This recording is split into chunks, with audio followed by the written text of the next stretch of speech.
state government has begun enforcement actions to demolish buildings illegally constructed along the right-of-way of the Ikota River in Lekki, following an inspection that started yesterday. Authorities say the encroachments are severely narrowing the natural waterway, compromising the drainage system's ability to manage stormwater and increasing the risk of flooding in surrounding communities. A technical team is currently assessing affected structures, checking for violations and verifying compliance.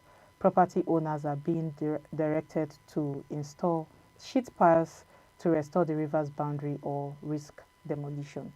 The Ikota River is the main discharge route into the Atlantic for the Lekki corridor, making it critical for flood prevention. The state government says the action is part of broader efforts to safeguard lives, protect infrastructure, and ensure environmental resilience amid rising climate threats.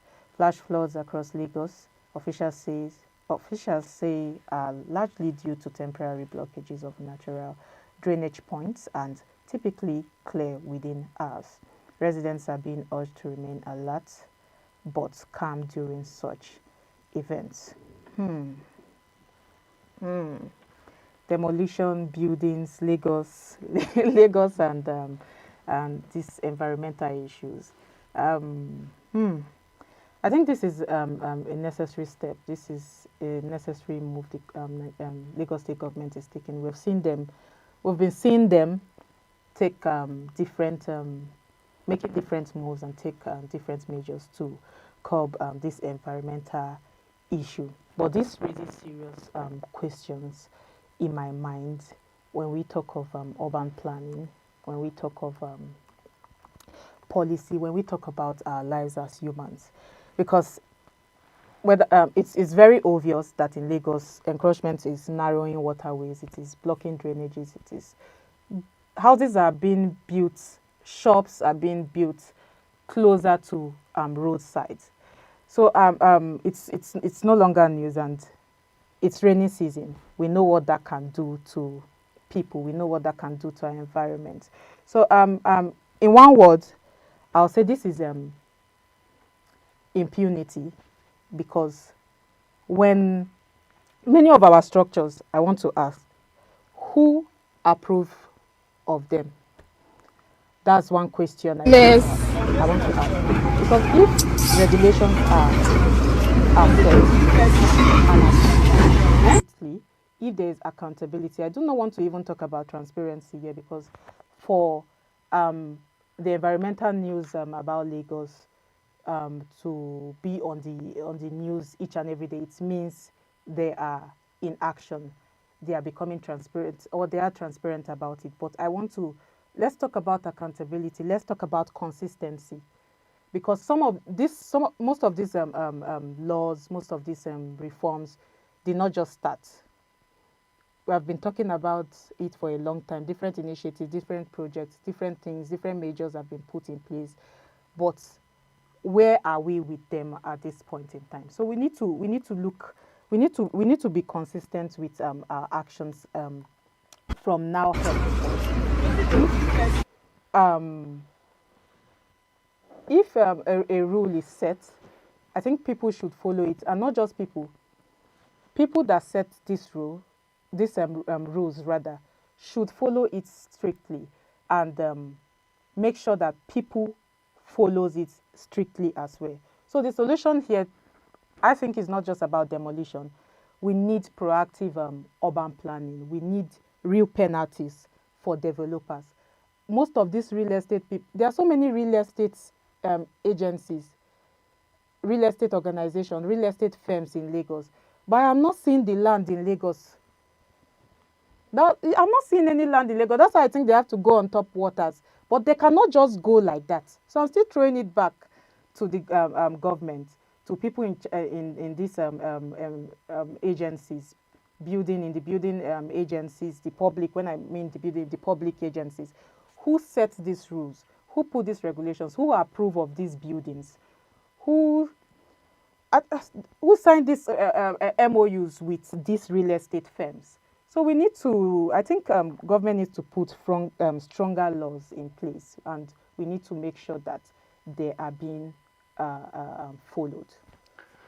I don't know, just watching the videos and seeing how devastated and sad people are looking with their properties, just stranded people in Lagos all of a sudden, leaves me heartbroken. But what I mean, I just saw a caption where one of the persons who made the video said the developers and agents have turned off their phones. But you've asked very silent questions, Cynthia. Who approved of this building from the start? Because I always don't believe in fixing things at the end. Why don't we stop the problem from the basis? Why don't we fix it from when it started? These buildings, these are not, it's not one building. These are buildings that have been there over time, that have different people. So I'm very sure that it is not just one person who is the developer. It's not just one person who is in charge of the building. So are we saying that all of those buildings at those different places, they were not able to get approval, and then the government watched them build to the point where they were able to now start renting out to people. People have lived, and they now and then they're now destroying and demolishing the building. What does that say to us as a people? What are we really doing? What exactly are we doing? Were there no risk assessment done early enough when the building was about to start? If we're able to assess the risks involved in those buildings, why did we not fix it early? Why did we have to wait for people to move into the houses for them to be stranded? I know some people want to start saying, oh, the people who are living in the house, they not see these things from time. But the truth is, a shelter is everything for some people. It's everything. It's everything. So if the people don't know what is right for them, can the government do what is right? Because as far as some people are concerned, the building is in a good location, it's close to my workplace or not, or it's comfortable, then I'm paying if I can afford it. It's a big business place, so it is. And so we should not allow these kind of things to keep happening. Let the developers, if they're not going to do their risk assessment early, then the building should not even be approved in the first place. This is like medicine after death, and it doesn't mean anything to me. It's rather leaving people stranded, and those people get back to the streets. The things we think we can avoid, crime, miscreants like the one the deputy minister is trying to avoid in Nigeria. What are we saying? Is there even plan for the people who are now left stranded? Oh, this is a makeshift home for you to stay until you're able to fix yourself. Is there any plan? I'm not sure that kind of thing is ongoing. But then, I also know that the government will not just wake up and demolish buildings. There's usually warnings for a period of time. But then, with Nigerians, we say, oh, now government talk, so they may not act now. But one thing I've seen about government, especially when it comes to demolition, they can tell you this year they're coming to demolish that building. That is it. The day they will come, it will be like a thief in the night. You will never expect it. So maybe the people did not also hold to ransom what the government had said, because I know that this did not just happen. There were warnings. They probably just thought, oh, it will wear off with time. But this has prevented a bigger harm if you are looking at the big picture. Flooding, we've seen what happened in Mokwa community. There is every chance that flooding can be triggered by a single blockade on the way. True. Very small. And you'll be wondering, you not understand that it's because the water is standing on the waterway. That's why it's that flooding happened. Because when it happens, even the building might go down. That's the thing, because look at some of the buildings that are very close to the waterway. Very close. Because it's even at high risk. Because it's surrounded by water. So imagine having a house that is now close to the water itself. So this demolition, I feel like the government even helped to do it early. Yes. It would have still happened. It was just going to be a matter of time. So we sympathize with those who these are affected. However, it also tells us to watch well. When you're going to rent a house, look at the place around it. Look at the environment. Understand, is it mapped for demolition? Developers might lie to you. House agents might lie to you. But please and please, ensure that you do your own risk assessment. You do your own checks and balances. Check them. Know what you need to do. Understand, is this place a high-risk area? Because at the end of the day, you want to live to survive, right? So it's not just about having a place to stay. It's about having a place where you can thrive. So where we sympathize with you, I hope that the lessons have been learned, even though it's in a hard way though. Back is now time for us to continue our discussion yesterday. The Operation Sweep Abuja, what Wike's crackdown on miscreants and beggars mean for Nigeria. Following our discussion yesterday, the recent directive by the Minister of the Federal Capital Territory, FCT, Nyesom Wike, to rid Abuja's satellite towns of street beggars, miscreants, and scavengers and criminal gangs is now gaining momentum. It is codenamed Operation Sweep Abuja. And what the campaign aims to do is to ensure orderliness, security, and urban renewal in the nation's capital. In fact, since there is now a joint task force, and people are now fully on guard to ensure that beggars that we see, miscreants, scavengers, the ones that we call, there's a name that they call those Babambola. Yes, I remember. The Babambola and all of those people who, you know, constitute a lot of things in the supposed FCT, Federal Capital Territory, are put in check. Because what the minister is trying to do, the FCT minister is trying to do, is to ensure that there is orderliness, there's security and safety for people. There's been increase in the one chance thing. I mean, when you speak of one chance, the first place that comes to your mind almost immediately is Abuja. Because the roads are free, the roads are large, so it's easy to just operate.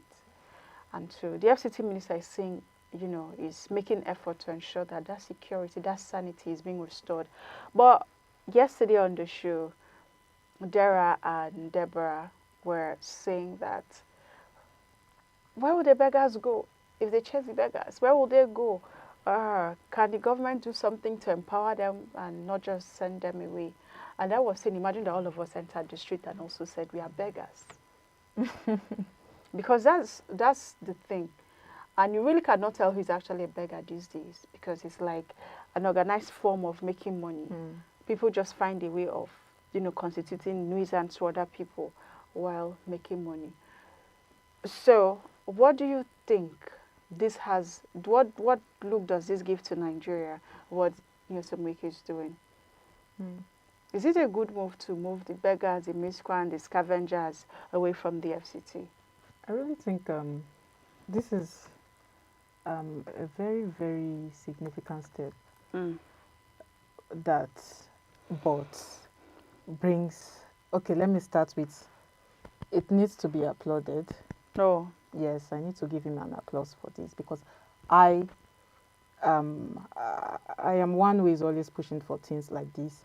But on another hand, it brings worries to the minds of people, because I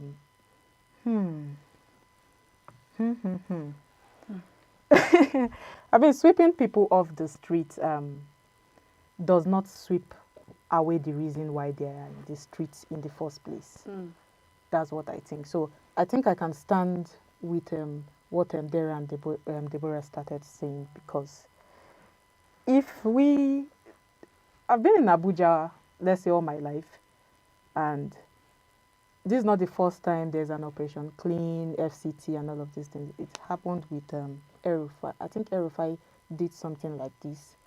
That is, I think, Operation Clean. I've forgotten what it was called then. I think 2003. That's a long time ago. I was still small then. You see where they tell people to clean their houses. I was speaking about this one time on the show. I was talking about curfew and all of those things. Every Saturday there's a sanitation or something, and then there's a curfew. People should not move about on Saturday. Everybody should clean the environment, plant flowers and all of those things. And then they're also pushed to move beggars out of the street and unnecessary buildings in unnecessary locations or where they shouldn't be. But let's go back to why these people are on the street in the first place. If we look at the broader picture of this, we see poverty. we see joblessness, we see inequality. We are talking about the rising cost of house rents. We are complaining about no jobs. We are complaining about hunger and a whole lot of things. So I think all these things emanate from all of these factors. And if these things are left unchecked, if these things are not properly handled, I think we will go back to square one, just as we started off. So we need to this, just like I've said, this is not a new thing that Wiki is doing, but it's a very, very important thing. But this approach needs to be backed by a whole lot of things, whole lot of things, because let's look at the other aspect of it, like you said there, and Deborah mentioned. Where would these people go? Because some of these people we see on the streets, we see people hawking, we see people doing a whole lot of things. Where will they go? We can ask that question, and it's a valid question to ask. Where will they go when they do not have anything to rely on? Where will these people that sleep under bridges sleep? Where they do not have they do not have shelter over their heads.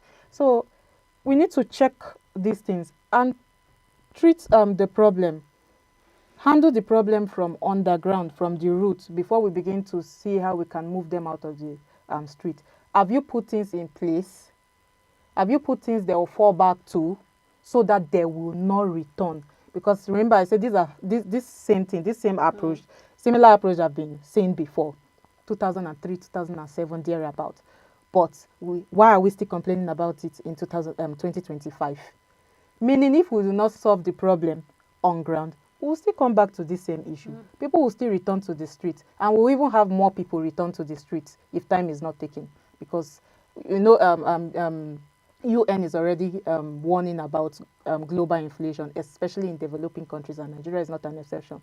So some of these things we'll have more people on the streets. So we have to check the matter from underground. I like that you've spoken about us checking from underground, and I just like to suggest that, well, first off, what the minister plans to do is to profile the people, know where they come from, where they belong to, who they are, and then move them to their specific state. So wherever you came from, you go back there.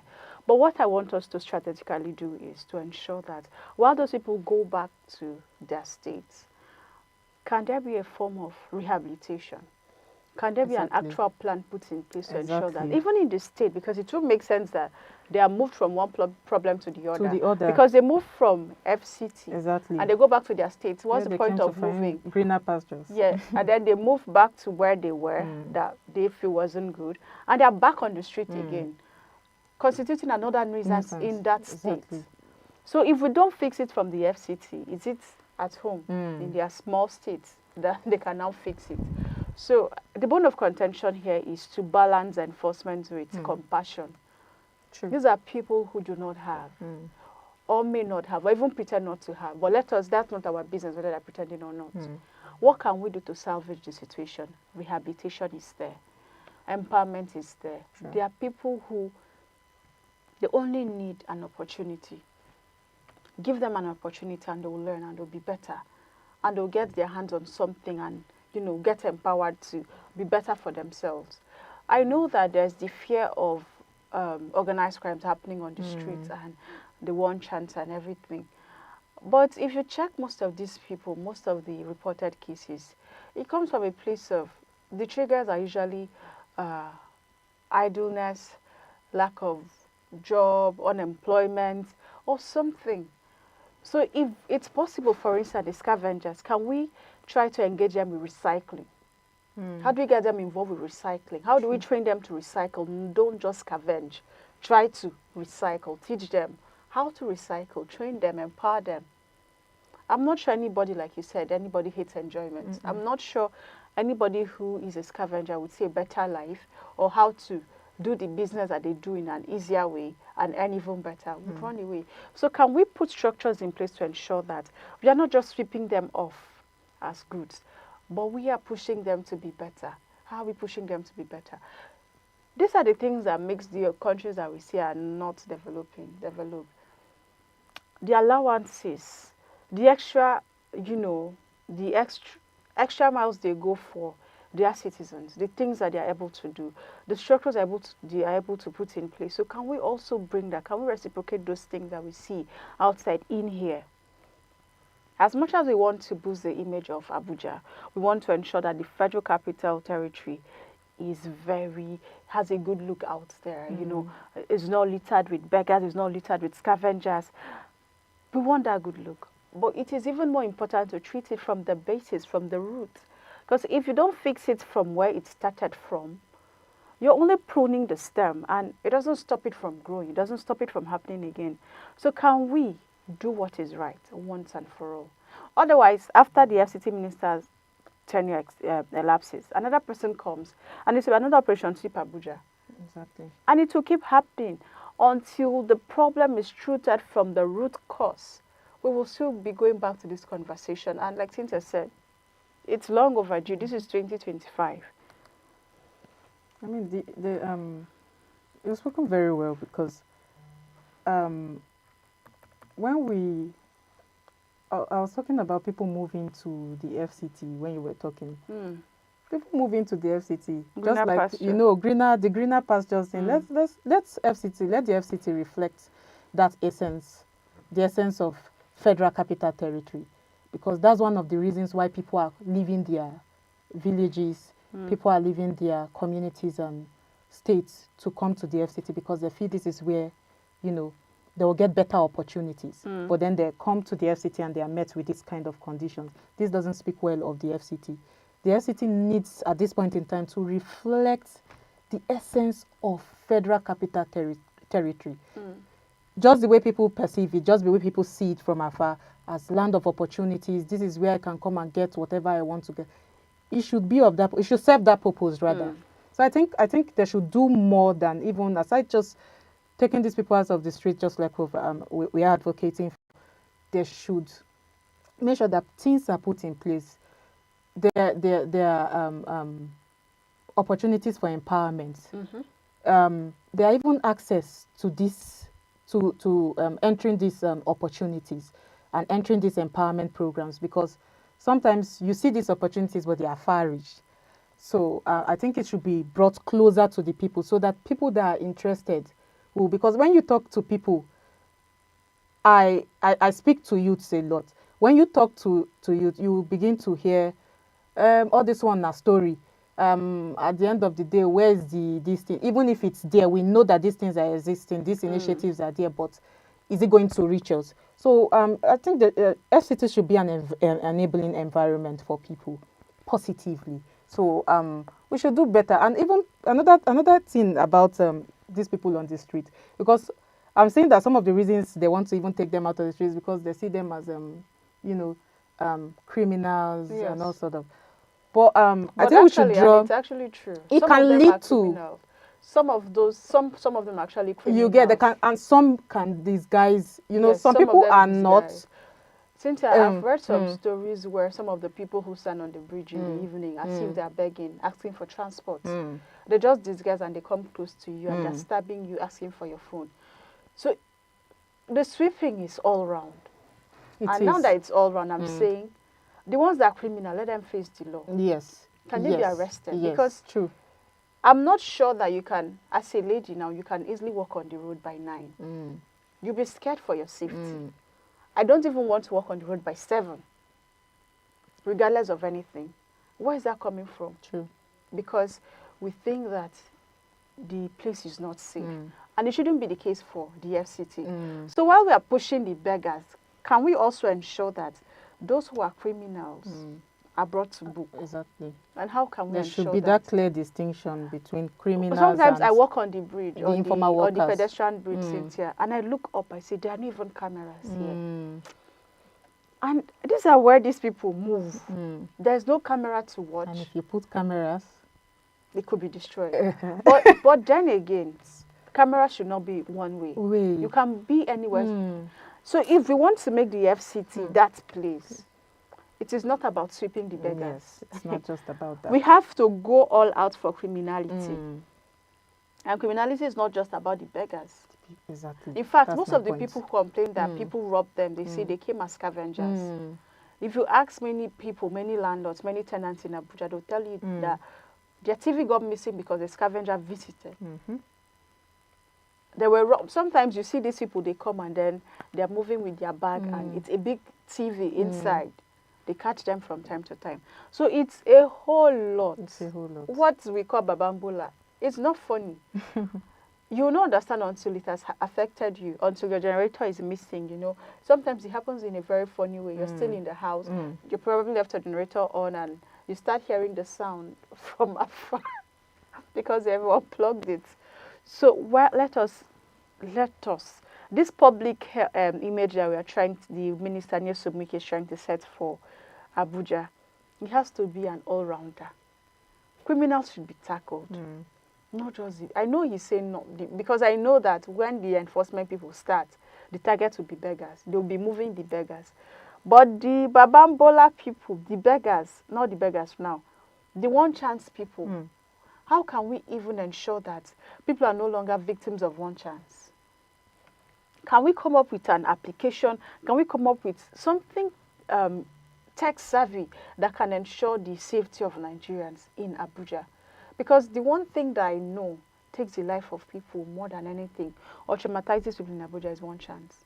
There is hardly anybody that you know that doesn't either experience one chance or know somebody who must have experienced one chance. It is hard, and that's not a good number. That's not something to be proud of. So let us even tackle one chance. Let us tackle the criminals. How can we ensure that, you know, the vehicles in Abuja, you don't know something. I don't know which one is along. You don't know which one is not along, except you're getting from the park. And even the ones at the park, not all of them are branded. They say it's the green taxis, but some people have spoken about how even the green taxis were used to rob them. Yes. So what we need to do now, that's another thing we are raising. The one chance thing has to be holistically targeted. It has to be. It's a growing problem in Abuja. It is. If we need to color the vehicles to tell people, oh, these are the ones to, why not? Why not? This happens in Cross River. If you go to Uyo, it happens. If you go to even Enugu, my state, you'd see that public vehicles are branded. So you already know the ones to go into. But in Abuja, it's you and your God. Since we can go on and on with this conversation, but time is of the essence and it's not on our side. But as we go on from here, I want you to understand that security of the FCT is our business. And you should not, you know, do anything that will jeopardize the safety of other people. All right? So while we appreciate the Operation Sweep Abuja, it is also important that we know that it is a growing urgency to reclaim Nigeria's capital from lawlessness and decay. So while this effort holds promise for improving urban living standards and national image, it must be executed with a human-centered approach that offers long-term solution, not just short-term replacements. Because the truth is, for Nigeria, not just the FCT, this move could mark a turning point in urban security, governance, and public order if the FCT Minister Nyesomike handles it right. So thank you so much, Cynthia, for coming. I know that we will, you know, keep the conversation going and move on from there. But then if you have any conversation, if you have any opinion, if you want to share your thoughts with us, let me know by commenting. Follow us across all our social media platforms and do well to be part of Idea TV. Yeah, be part of our community. Yes. And that's how we say bye for now.